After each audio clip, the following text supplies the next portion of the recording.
And he always had the biggest truck. So yeah, he when I found him, he had the 550. Right. Why didn't he just... The Ford Rock Hard 550, by the way. Right. We love our Ford Rock Hard trucks. Give it up.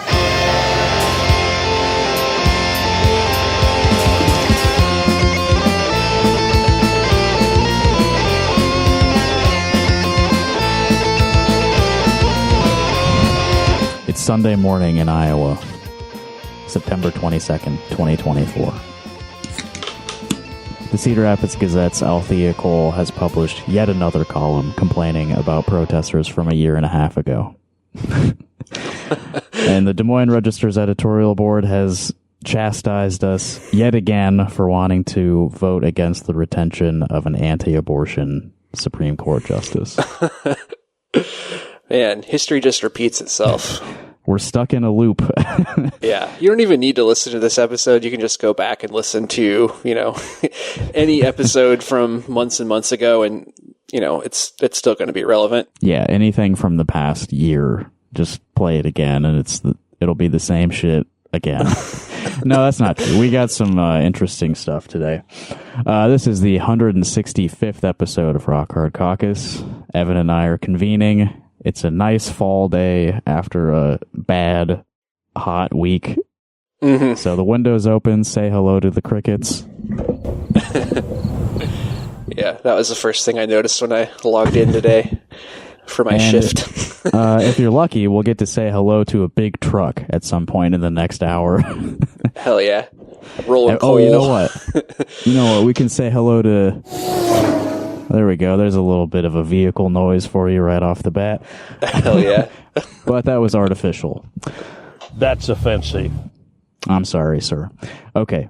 To get things started today, I don't want to talk about those articles that I mentioned. That's the same old bullshit. What I want to talk about is Zach Nunn. And I'm actually going to let him have kind of the first word here. So before we even preface what he's going to talk about, I'm going to play for Evan a video that Zach Nunn uploaded to his YouTube page the other day, which I am subscribed to. I get notifications for every upload on the Zach Nunn YouTube page. It's very important for me to keep up with Zach Nunn's video content. I'm mad because I have to see him. He just looks like a Hitler Youth if he was aged like 30 years.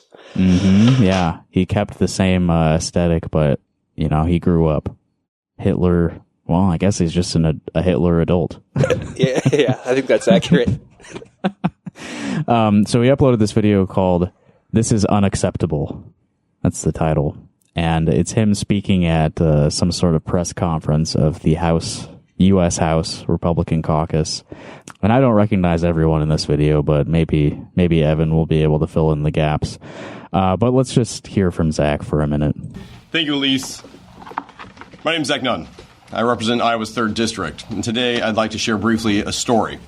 A story of a man from Iowa with a brain injury who was targeted by Democratic operatives to get his name on the ballot. Despite this man not even being able to drive, they recruited him, they targeted him over the course of a year.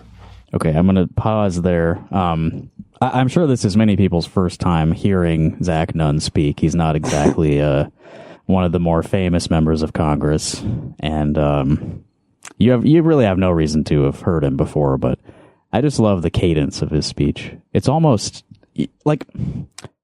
I feel like Obama influenced just everyone in politics with his speaking style. Yeah, it's very, very artificial. My name's Zach Nunn. And let me be clear. So he's talking about a man was sort of taken advantage of and sort of tricked into running for Congress. And we'll get more details after we hear more from Zach. But I just want to zero in on something he said there at the end of that clip. Despite not even being able to drive, they got this man to apply to run for Congress. I mean, you shouldn't should not be able a problem. To drive, right? Like, I mean, there have been plenty of people in Congress who are in a wheelchair. I assume many of those people can't drive either, and that's fine. Yeah, I would think. I don't know. I'm in favor of like reducing barriers for people running for office. So yeah, like we'll find out more details about this guy later, but that should not be really. That shouldn't factor in. You know, there's lots. They offered to give this man a ride. Like these people are fucking sick. Despicable. Oh, what'd you say? These people are sick. Sorry, guys. I just remembered I have a soundboard. Impersonating members of Congress, deceiving him that he was in direct conversations with Donald Trump so that he would run in a Make America Great style party to try and get on the ballot. In my home state of Iowa, Democrats who are on the ballot have said that they cannot win unless they have a spoiler on the ballot. I don't think they said that. I don't think they said that either. I mean, I think that's kind of neck and neck. Zach Nunn's race with Lanam Bacam. I don't know if the spoiler is necessary. Yeah. There is also one person I do recognize in the background, and that's House Speaker Mike Johnson, and he's just kind of silently shaking his head because he's really offended about what happened here. Yeah, he's the only one that I recognize. I don't know who that is on the right or the left. Yeah. Old man. Yeah, the guy on the right looks creepy. I don't like him. Yeah, well, but these are Republicans, so it goes without saying. Yeah. And I'm going to link to this video like in the full episode description, which you can check later. But I would recommend watching this just for Mike Johnson standing over Zach Nunn's shoulder and just very performatively like, ugh, I'm so disappointed in the Democrats. They're trying to make another Make America Great Again party. That's just not acceptable. Right, we already have one. Ours. He also says Democrats. Pay attention to the way that Zach Nunn says Democrats. That's coded language. Yeah. The Democrat Party. The dim bulbocrat party. That was just out this week. Tragically, they lied to him because they knew they could deceive him. They push-pulled, paid for it. When he arrived in Des Moines, they picked him up in an electronic vehicle. Trump supporters are some of the most gullible people around, and we need to protect them from malicious actors. They lied to him because they knew they could deceive him. Yeah, man, that's usually that's what factors into that decision. He also said electronic vehicle. Yeah. Electronic vehicle. Which are all of them. All vehicles. Unless you're still driving a Model T. I don't think those had electronic systems, but yeah. Electronic vehicle. That's a weird sort of virtue signal there. Like these Democrats, these deceitful Democrats, they were driving a hybrid. Mm-hmm. When they tricked this disabled man into running for Congress, they weren't even burning that much gasoline to do it. And then dropped him off at the Secretary of State's office. They handed him a pile of binders that had been paid and recruited for by a Democratic operative firm so that he could get his name on the ballot. A pile of binders that were paid and recruited for. Bro, you just need a fucking copier. It's not. You can go into any office and you can go to Kinko's and get that done. It doesn't require. Actually, they still have Kinko's. I think Kinko's might be done. But yeah. I got Copyworks here in town. I don't know if you have those over there. Yeah. Yeah, or UPS store or FedEx or whatever. What he's complaining about is that it's actually not that hard to get on the ballot as an independent candidate. He's pissed off about that. Mm-hmm. Like, yeah, I mean, they tricked someone into doing it, but like, you can do it. Like, yeah, that's the thing is, I mean, these people have every right to run for Congress. Yeah. Like, just because they got a little help, I mean, come on. They studiously avoided being on security cameras, and when he asked to have their picture taken together, they refused to take that photo. Democratic law firms notarized his information and handed it in to the Secretary of State. The only intent was to steal an election from Iowans. Having one more candidate is stealing an election. Yeah, I mean, that logic checks out. That's how they all approach it, I think. Having more candidates running for Congress is a threat to democracy. Mm-hmm. I don't know. I don't know if I buy that. I don't think so. I mean, you gotta be more far right to try to appeal to these voters, or people who are trying to run as third parties on the ultra mega line. Like, yeah. This is people fucking complaining about Jill Stein. Yeah. The Democrats the are a side. big tent party, so like the Republicans need to be a big tent party too, right? Yeah. You got to appeal to not just the center right and the far right. You got to appeal to, crazy Facebook people. Yeah, I mean QAnon, I guess. Yeah. What this should signal to you, Zach, is that you are not doing enough to win over the votes of people who are having their brains cooked on Facebook all day. Exactly. You haven't quite reached them. I know that you've tried. You'd think it would be easy, but yeah. Yeah, so stop whining about it and go out there and start fucking knocking doors. Do the work. Get in the Facebook groups. Post about how you agree with everything they say. These people can't drive, so you have to go to them. Yes, that's right. And as a combat veteran who, when I You knew he was going to say that. Mm-hmm. first ran, Democrats stole my military records. And They stole my military records. They stole them. I also like the, going back, I like the demonizing the idea of notarizing a document. Yeah. Democratic law these firms. notaries, they've signed an oath to be impartial, but they're actually partisan actors being asked to confirm the identity of the individual who signed them. Yeah, like they did something wrong there. Like, yeah. Like they should be stopping people from trying to apply for ballot access. Yeah. we saw it happen time and time again with no punishment or even consequence by the Department of Justice. Democrats have stepped up their game to use truly shady tactics that not only are a direct threat to our democratic institutions in Iowa, but they are trying to manipulate and deceive Iowans. And this is where I draw the line. When you try to steal an election in my state, we fight back. We've exposed them, and I'm grateful for the AP's investigative story. These are not my words. This is their investigation into what a shady Democratic firm has done to try and steal an American election by putting false flag candidates on the ballot. Now, False flag candidates. False flag candidates. Yeah, false flag candidates. I mean, that's not what this guy is. Did this happen Again, before or after the second Trump shooting attempt? I think the article came out after, but obviously they were working on this guy for months. Yeah. False flag candidates. Yeah, I mean, what would that even be? It would be somebody pretending to It's like the hold Manchurian positions. candidate thing. But the thing is these people are 100% sincere, and they already had these political beliefs, and they already, if they weren't already considering for running for office, and all it took was a little push. I mean, there's thousands of people out there who just want attention for their crank politics. And a stranger messaging them on Facebook and saying, hey, I can help you, run for office. That obviously they wanted to, right? Yeah. They just lacked the necessary, they didn't know how to do it. They didn't have the resources or whatever. But yeah, I mean, these people are more sincere than Zach Nunn about what they're expressing. It's not a false flag. You don't believe what you're saying.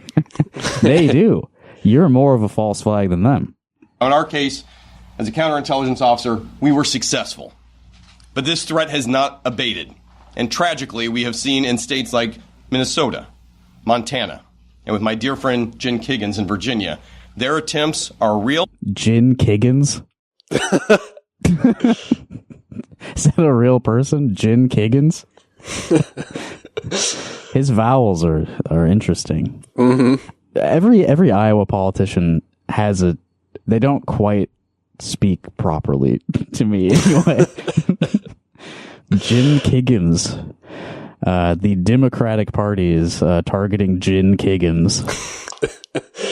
They are paid for by independent expenditures, and they are operated in the shadows by firms directly tied to Democrats. So whether you're a Republican or a Democrat, this does not matter. Everyone should universally say these tactics are illegal, they are unacceptable, and they must be stopped. We must all work together to call out this type of deceit. Because when I worked in Eastern Europe and saw Putin's playbook on how they distorted elections in real democracies, they were effective. That cannot happen here, no matter whose party it is.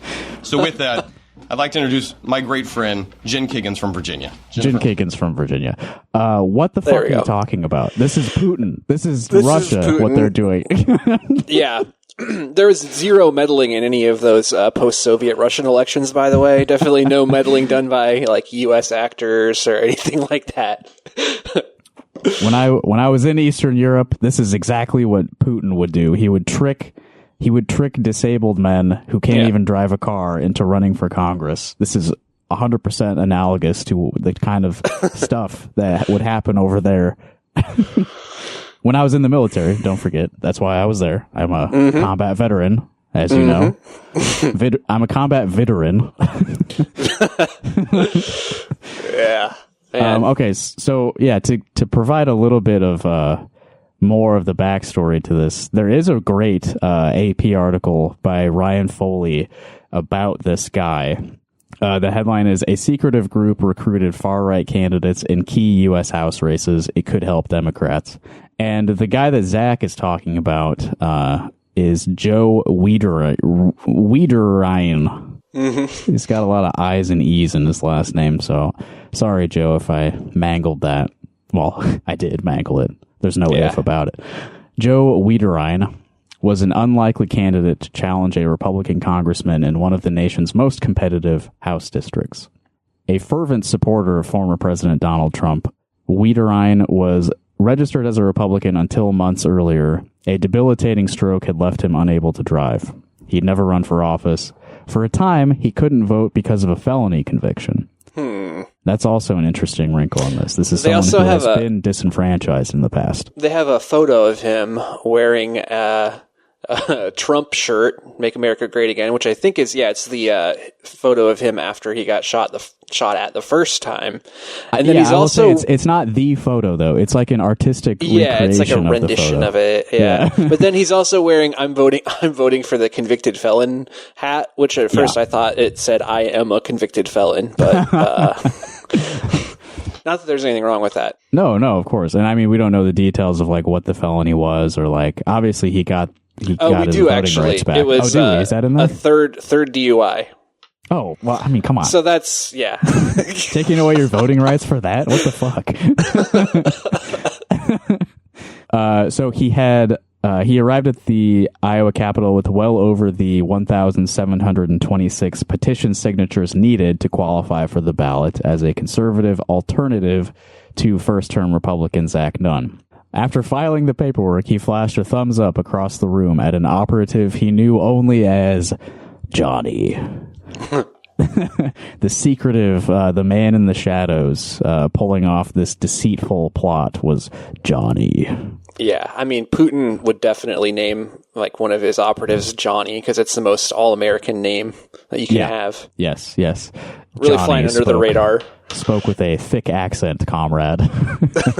The shadowy group that they're talking about is Patriots Run Project.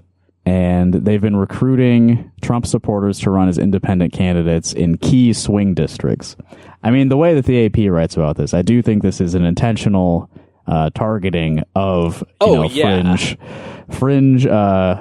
in many cases disabled Facebook boomer right-wing people. I think we need to stop poking fun at it and say, this is actually really shady and like pretty. I mean, obviously, like we've seen it happened before with Democrats funding like super far right candidates to try to peel off like the more moderate quote unquote Republicans, which is like I don't think it's good. I don't think they should be doing that.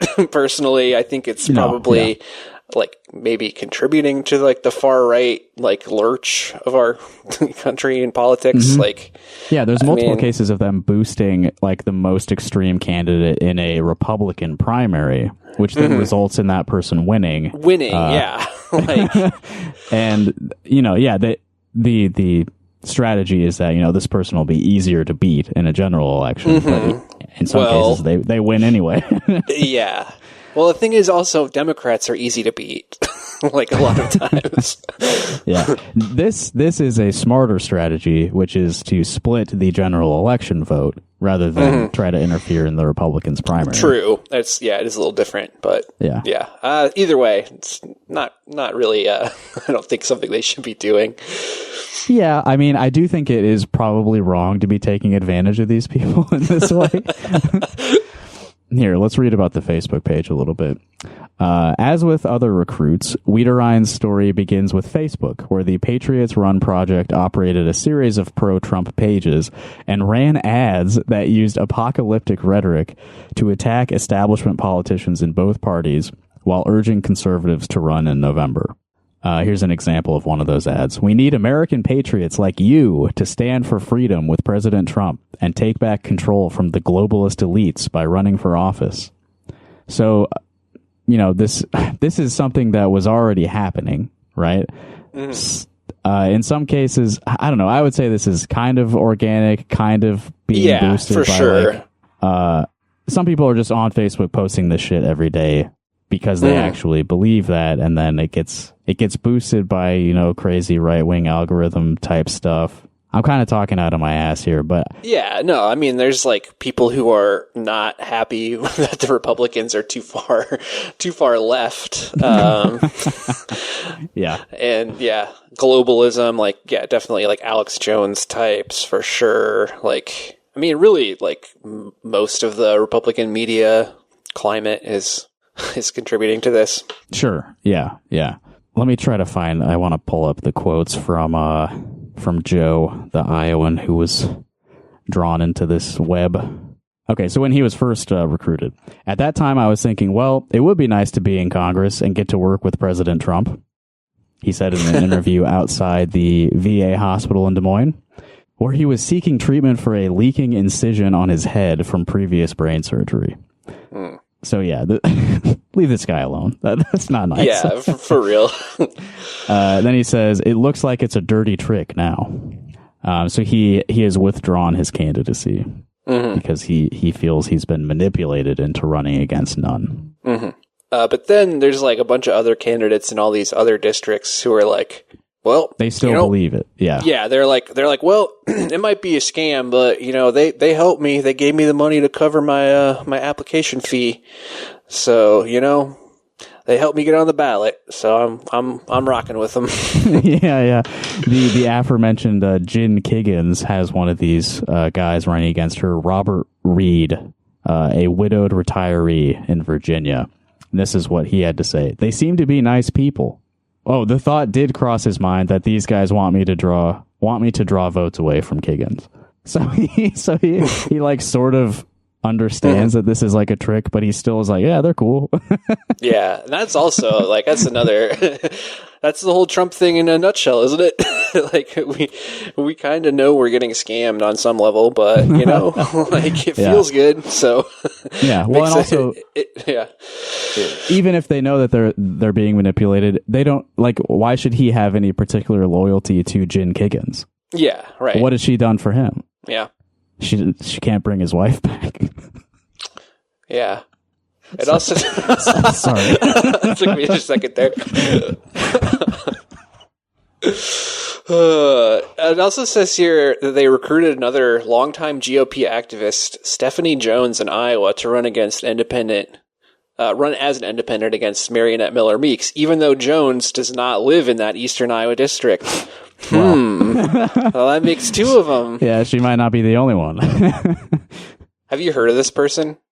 Not related. What was the name? Stephanie Jones. Stephanie Jones. Not your cousin?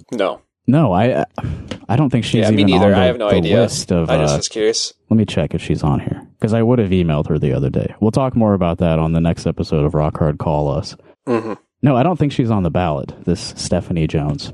Yeah, it says she unsuccessfully sought the Libertarian Party nomination after that, and then I don't think she. They didn't get enough signatures. It says. Yeah. Okay. And then I just really like the sort of image that they convey here of the operative Johnny is like intentionally avoiding security cameras around the Iowa Capitol. Like he like scoped the place out first, like, all right, and he's like hiding behind the the guy in the wheelchair. Yeah.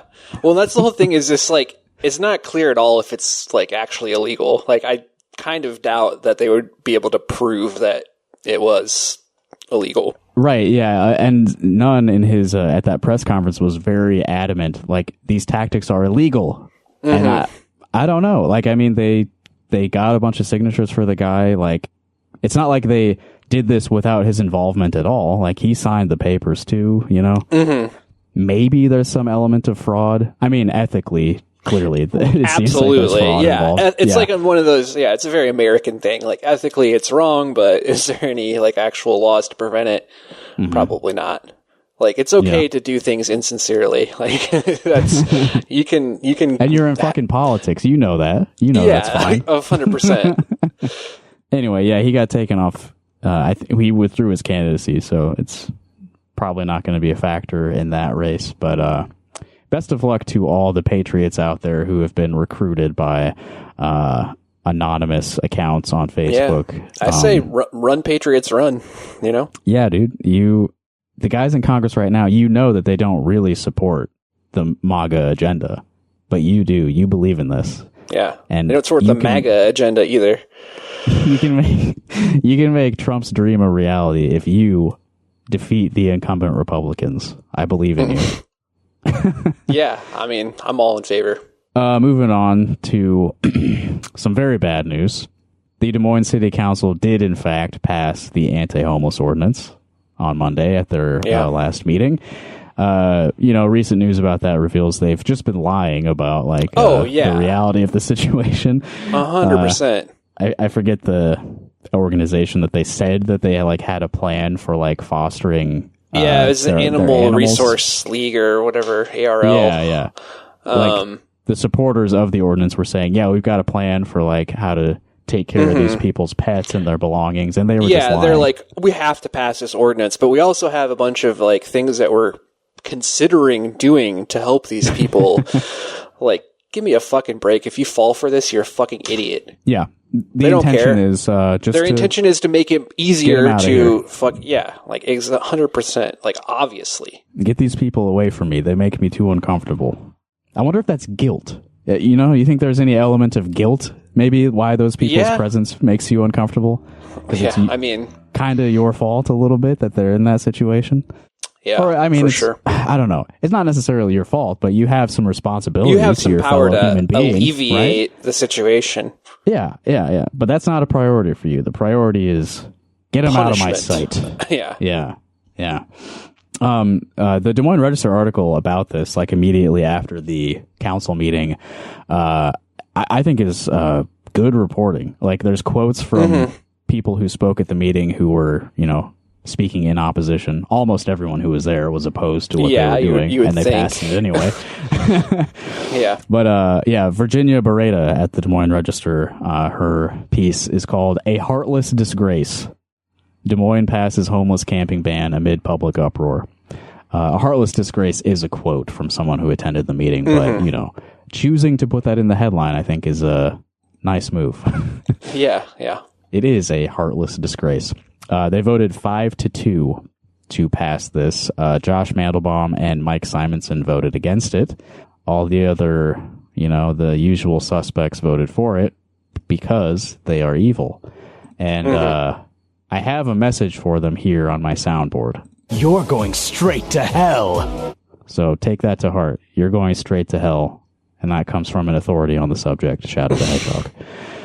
Yeah, I wanted to read a few of the quotes that they had in here from members of your community in Des Moines.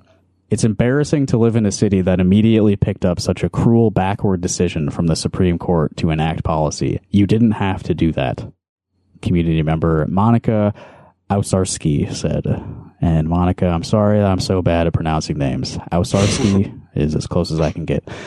She continued and addressed the mayor, Connie Bozen, directly. "These ordinances will be your legacy. They will follow you to events, to galas, to dinners, to your favorite coffee shops and restaurants. We'll be at your businesses. We're dealing with an affordable housing crisis that this council is directly responsible for. You will be remembered for this, for your cruelty and short-sightedness, and for your gleeful disregard for your constituents. So expect us." I really appreciate that was printed in the newspaper. Yeah, for sure. I think that if you live in Des Moines and you see Connie Boesen, you should remember what Monica said at that meeting. Yeah. These people should not be allowed to sell abolitionist things at like the state fair or go out in public. So like, yeah, give her a hard time if you see her. Mm-hmm. Yeah. She did this to her own people. People who live in her city are now being punished because the city doesn't meet their needs. Like that's what it is. Yeah. Well, the thing is, them because the city is not doing enough for them. Fucking big dipshit city manager Scott Sanders has been like, well, you know, like we're going to use discretion and be selective in our enforcement of this law when it's like it takes effect immediately. And like, there's no like, I mean, it's a fucking lie, another lie again. Yeah. Well, and if you're going to be selective and use discretion when enforcing this law, then why are you writing the law to be broader than what you what you claim to intend? Yeah, why are you giving yourself the right to not be selective and not use discretion? Yeah, because that wasn't the fucking point. Right, that's not your intention. You're lying. Yeah, so if you do see these people out in public having a good time, I think it would be a good thing to do to make sure that they have less of a good time. They should not feel good about what they've done. Here, this is a quote from Haven Chamberlain, who is the source of the heartless disgrace from the headline. The council have squandered opportunity after opportunity to show they are human beings of compassion. The unhoused in Des Moines are human and deserve respect more than most of you. The friends that I have that have been unhoused have gone through struggles that you could never imagine, which might explain your inhumanity. Yeah, that tracks. They also got Xavier Bradford, who himself had experienced periods of homelessness. He said that criminalizing people for sleeping outside is not the way to go. And I feel that that's what happened with this council today, is they have criminalized people for things that are beyond their control. Things like mental health, addiction, and economic misfortunes. And that's a great point from Xavier Bradford. It is. You and me could be in this situation at some point because 100%. We don't have that much control over our lives. And that's an illusion that they need to keep up, is that the reason that you are not in that position is because you made the right choices. Yeah, it's a moral thing instead of... You're doing the right thing. Mm-hmm. Yeah. This will only happen to you if you make bad decisions and do the wrong things. Which means, of course, that the people who are in that situation are bad people.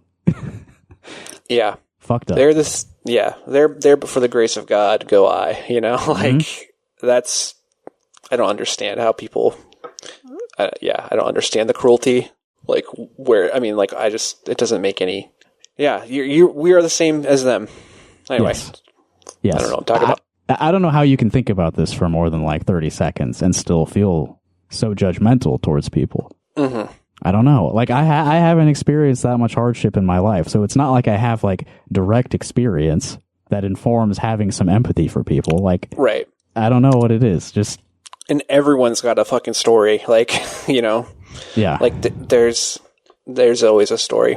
Very interestingly, they had a 16-year-old student at North High School at the meeting who spoke, Ian Schaefer.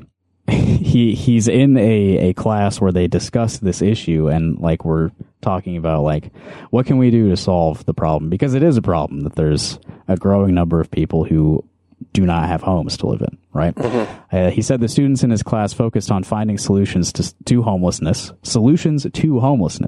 which the council failed to do. He said, while we may be young and I'm only 16 and we don't have all those solutions to the problems, we definitely have better ideas to how we can fix this, rather than each of you guys, which have put forth a criminalizing issue upon our homeless community. This council does not represent our community. And I think what he brings up there is interesting as well. Like why does public input not factor into this at all? Like, you know, this is a real problem. And I mean, to be honest, the solutions are not that complicated. It's just that they don't want to put the resources into it. Yeah, exactly. Yeah. But a lot of people can very easily think of better ideas than fining people for being outside. Yeah. So why don't any of those ideas hold any weight to members of the city council? Yeah.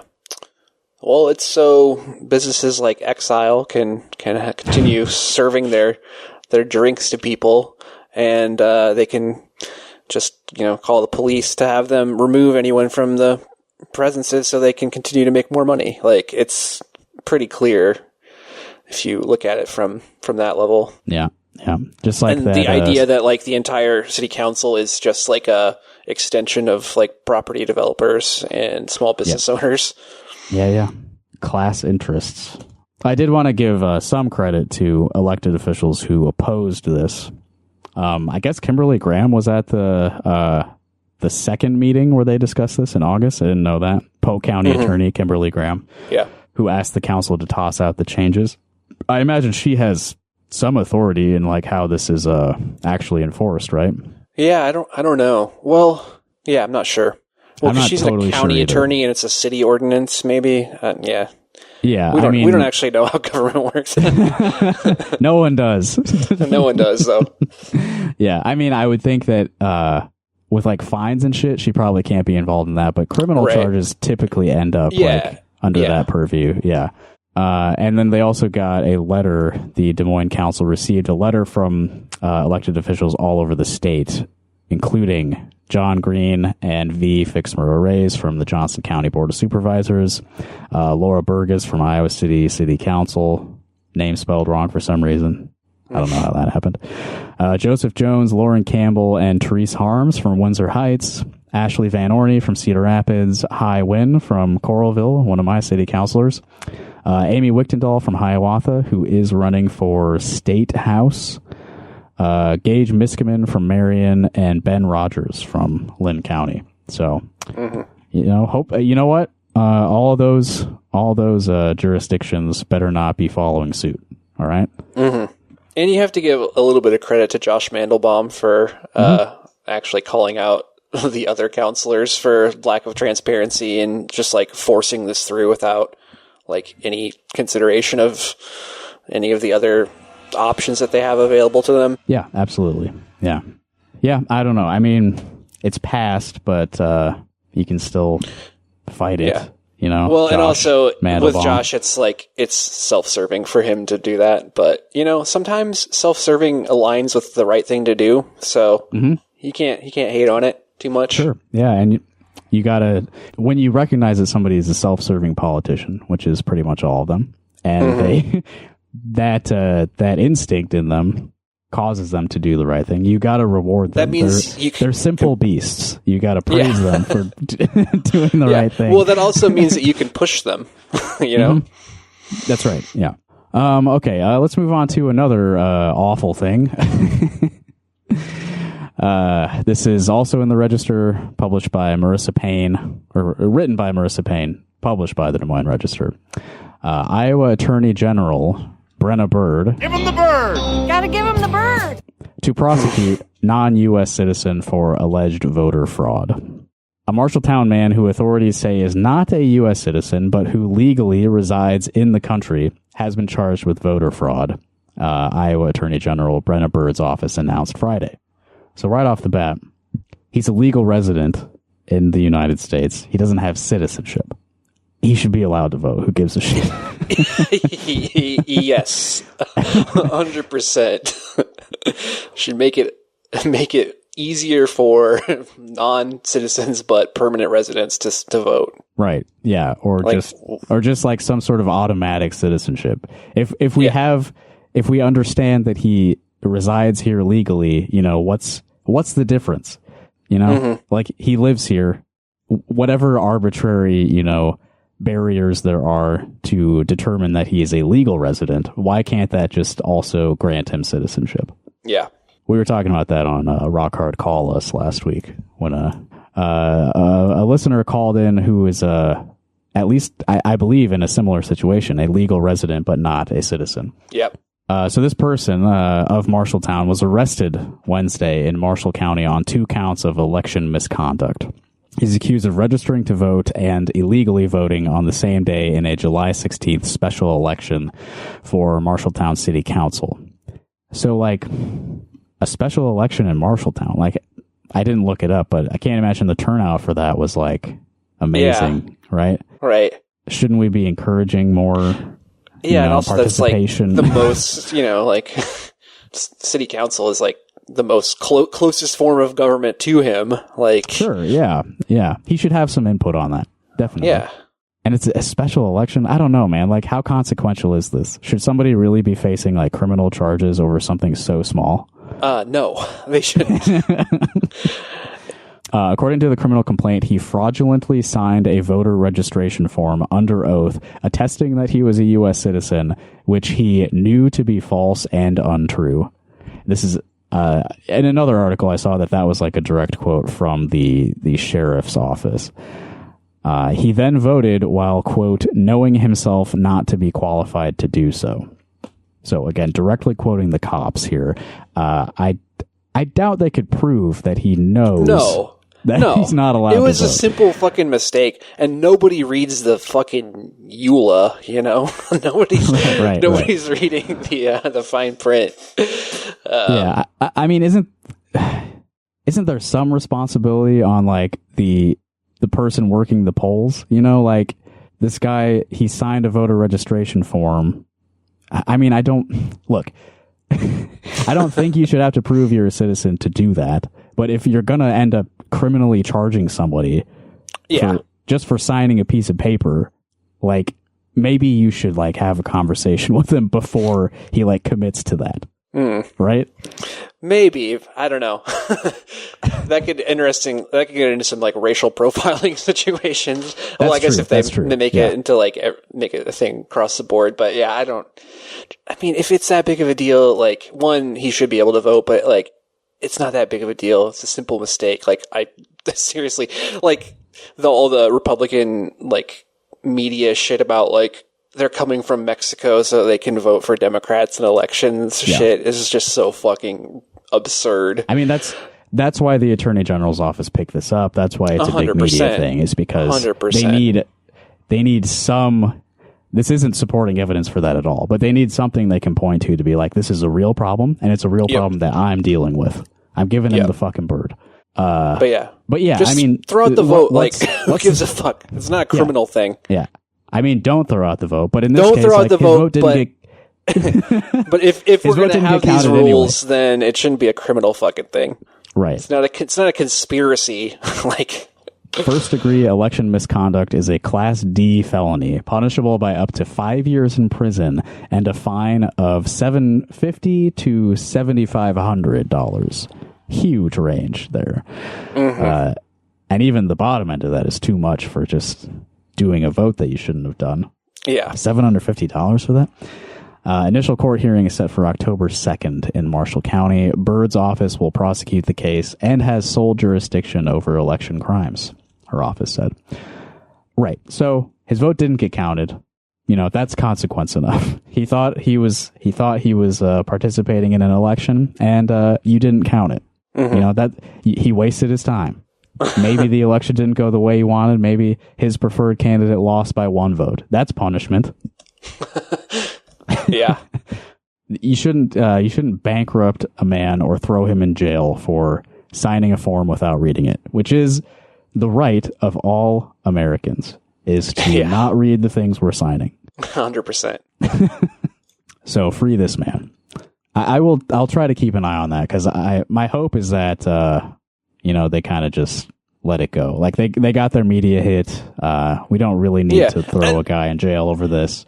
He had to give. We do have voter ID here, so like if you can get a fucking driver's license in the United States, like you're golden, in my opinion. Yeah. Yeah, well, I guess we don't know if he had a driver's license, but that is the most common form of ID. So this is a guy who's driving a car around. You can get a driver's license without being a citizen. And apparently there's some Trump, it says here, there's this proposed Mike Johnson proposal to pass the SAVE Act, which would require people to show proof of citizenship to vote, which is another kind of like bureaucratic nightmare that like conservatives claim to hate, but in practice, if it's going to like restrict the rights of people they don't like, then it's all good. But yeah, that's ridiculous. How do I even do that? How do I prove I'm a citizen? Yeah, exactly. Like I have a driver's license, but that doesn't prove citizenship. So like, what? I have to bring my birth certificate. I guess this, right? My passport. Oh, wow! You got a passport. Fancy. That probably proves it. Yeah. No, it definitely does. Because you have to show like a billion forms of ID to even get one. Yeah, that was kind of a pain in the ass. I had to let somebody take a picture of me at Walgreens. That was kind of the weirdest part of it. Okay, we should get into this next thing here, which is I don't know. I've been really thinking about like the right way to talk about this, but there was an article in Haaretz, the Israeli news outlet, a few weeks ago called "For the Jews of Des Moines, Iowa wasn't quite so nice after October 7th." This was written by Judy Maltz for Haaretz. And I think this came across your radar, Evan, like when it came out on September 8th. But at the time, we could not figure out how to get past the paywall. Yeah. They've got some serious like anti-DDoS stuff on there. Like they're really fortifying their defenses because they realize that the shit that they're publishing is extremely unpopular and people don't like them. Right. And you know, I didn't want to pay them for it, so we kind of just forgot about it. But then somebody, I won't say how I obtained access to this, but we have the article now. And basically, this is part of a series where Judy Maltz is kind of driving across the country and meeting with Jewish people in various communities all around the country, and sort of discussing the past year with them. Well, you know, their framing of it is that Israel was attacked by Hamas, and everything after that is the aftermath of that incident on October 7th. You know, we know that there's a lot more to it, but that's kind of what they focus on. And I really just kind of wanted to talk about the quotes that she got from some residents of Des Moines. And yeah, I'll just get into it. I'm going to leave their names out of it because I don't want it to come across like I'm like, I don't know, trying to target anyone for any reason, but they would love that. So don't give them the fucking opportunity. Yeah. So this is a quote from an attorney in Des Moines who said, "It's true that things don't look here like they do in New York, but it bothers me that people think that it's just fine to wear a keffiyeh as a fashion accessory." Bro. Are you fucking kidding me? Why does that bother you? Yeah, let's unpack this a little bit. It's a practical cloth to keep like, well, I mean, we don't have deserts in Iowa, but it's like to keep like like sand and dust out of your hair and shit. Sure. I mean, there's like dirt similar gets blown head around. coverings that dirt that's from true. The crops gets blown around all over the place. That's true. It kind of works here. Pesticide gets blown in the wind. Yeah. But yeah, that's just racism. Like you're just doing racism. But of course, they're not going to unpack that because, like, obviously, yeah, they're writing for a racist news organization. So yeah. I mean, I think this person is just irritated that people who are, you know, not ethnically Palestinian, don't have direct, you know, family ties to that region, are also wearing keffiyehs to show solidarity to some degree, and I don't know. I think that they just want us to ignore it. Yeah, for sure. Yeah. Although some later quotes may contradict that too. But continuing with the quote from this attorney, October 7th seems to have given people here carte blanche to say whatever they want. And not only do they believe it's okay to do that, they actually think they have the moral high ground. No specific examples there of like what people have said that have bothered this person. I mean, I guess we can assume that it's just like anti-genocide protest stuff. Let's unpack who has the moral high ground here as well. I don't know, man. This is like I guess I know. Like, it is a big thing, and I guess it's probably just the people who they're quoting in the article are the people who read this shit. But they're the target audience, yeah, themselves. for sure. Yeah, you do got to take that into account. Who is the intended audience here? Is people who already, agree with all this and feel that they are aggrieved in some way because people don't approve of the actions of the state of Israel, especially recently. This next quote is from a professor at Grinnell. 2 days after October 7th, Grinnell issued a statement expressing sorrow for both Israelis and Palestinians. That was before Israel had launched its ground operation in Gaza, and this professor was deeply offended by the both sidesism of the message. Oh my God. So, the implication there is Israel hadn't even done anything wrong yet. They hadn't even launched the ground operation. Yeah. There's Gaza. nothing that could have, preempted this attack that Israel had done. Nobody was even over there yet. Yeah. Oh, wait, they were. A bunch of shit happened before October 7th. That's interesting.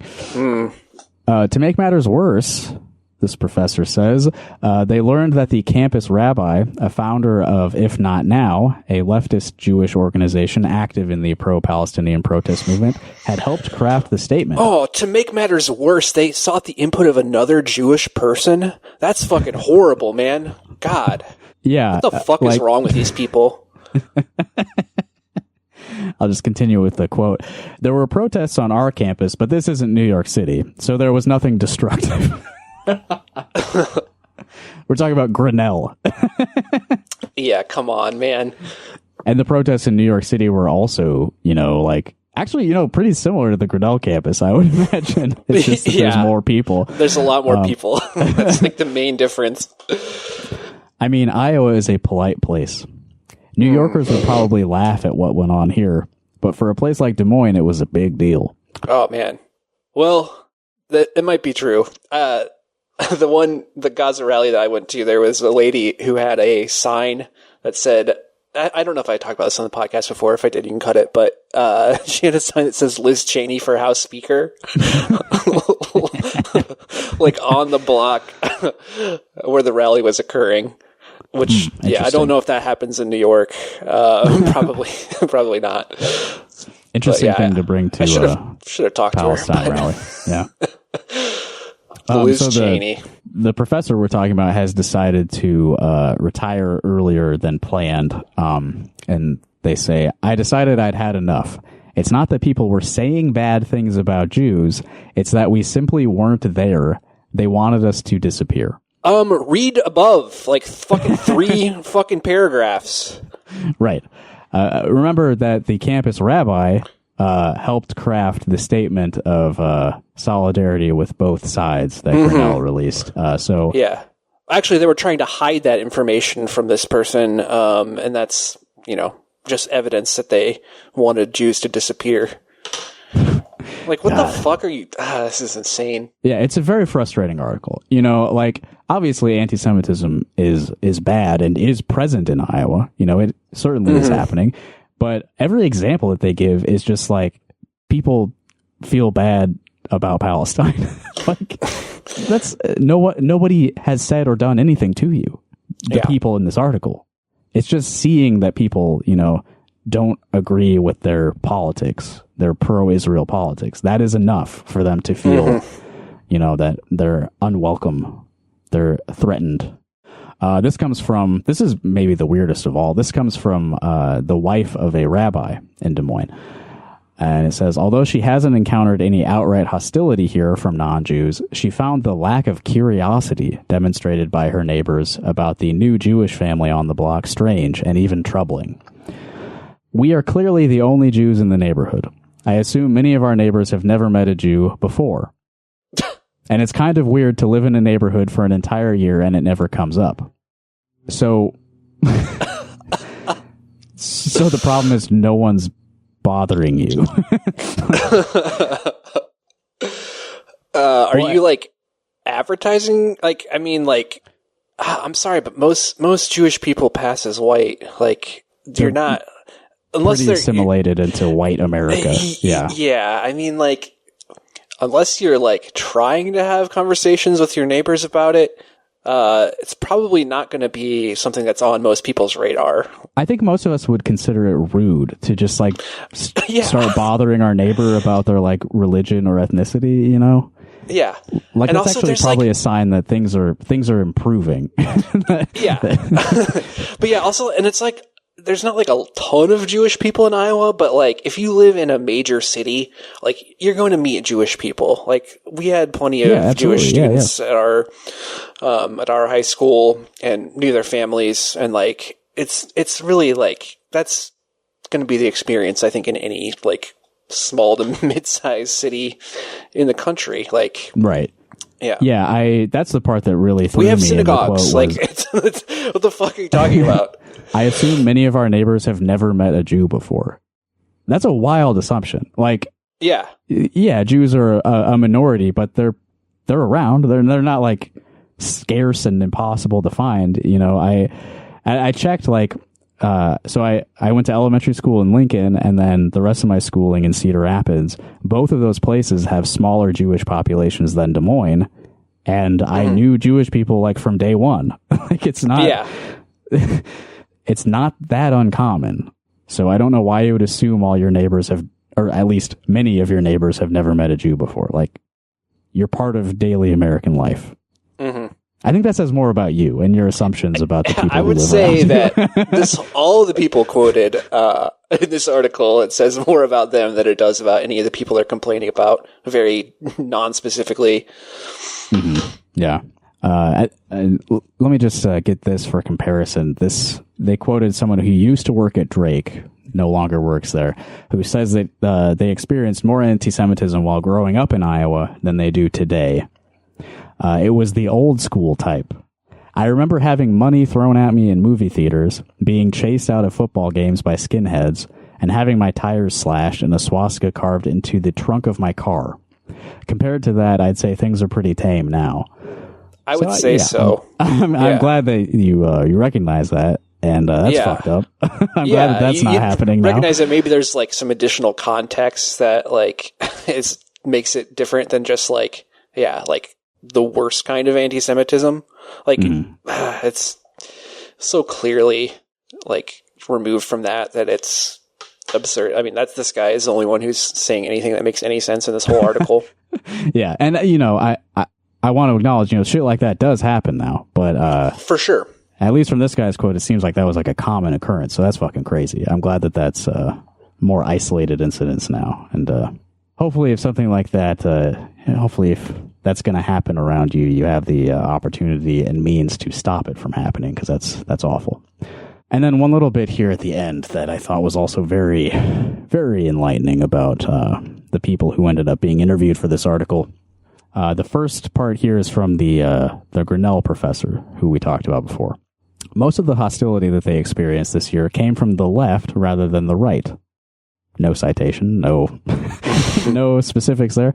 Nonetheless, they are suspicious of all the love white evangelical Christians in this state have been showering on the Jews. For these people, the sooner we convert, the sooner Jesus will come back, and I find that offensive. Good. Yeah. good to be aware of that and acknowledge that. But then the attorney, who we talked about earlier, said this instead. When there are so many people who don't want to be our friends for whatever reason, I don't think it's a good idea to dismiss them and say we don't want them as our friends, just because we don't like their philosophy about where it's all supposed to end up. So they're talking about how, if we befriend the Jewish people, that will hasten the apocalypse. Just because that's what they believe doesn't mean we can't be friends with them. Yeah.